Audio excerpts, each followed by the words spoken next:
Hey gang, what is up? Day of Atonement is coming up. We'll talk about that in a minute.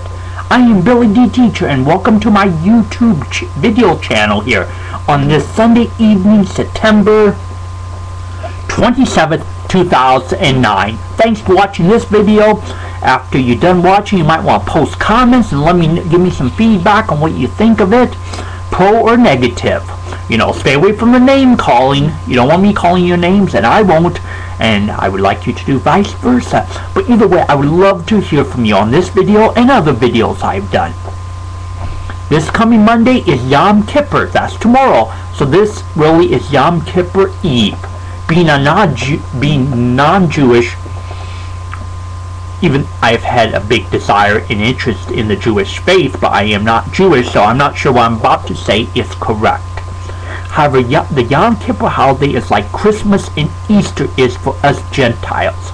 You know, everyone goes to church on Christmas and Easter, no matter what you believe. If you're from a Gentile background, most people go to church then. Okay? On Yom Kippur, even Jews who aren't very religious will end up at synagogue temple to worship. And I believe it goes on the whole day practically.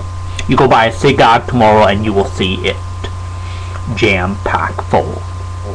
Okay, now the term high holidays refer to Rosh Hashanah, which was the Jewish New Year that we talked about last week, and Yom Kippur together.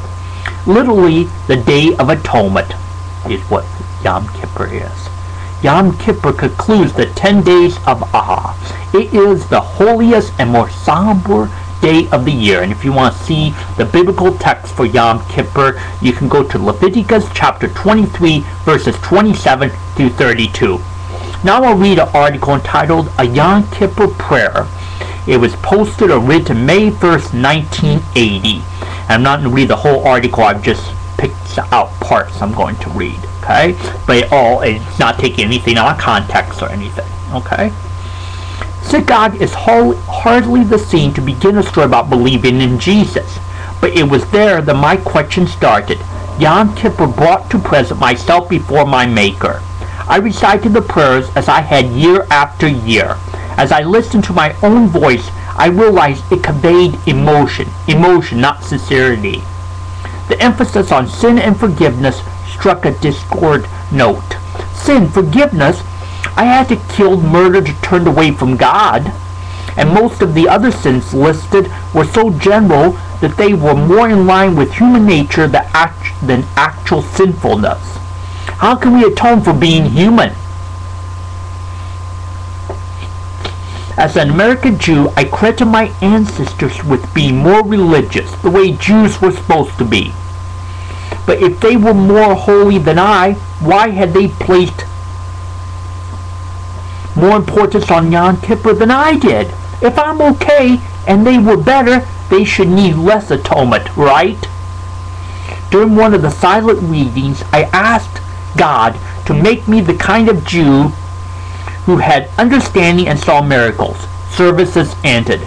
Yom Kippur passed, but my prayer neither ended or passed. A friend who didn't know my quest began telling me she had found the Jewish Messiah, Jesus. It was a quick way to lose my friendship, but instead of ignoring her, I decided to use my fresh vision of the God of Israel to disprove her. I pulled out my Bible.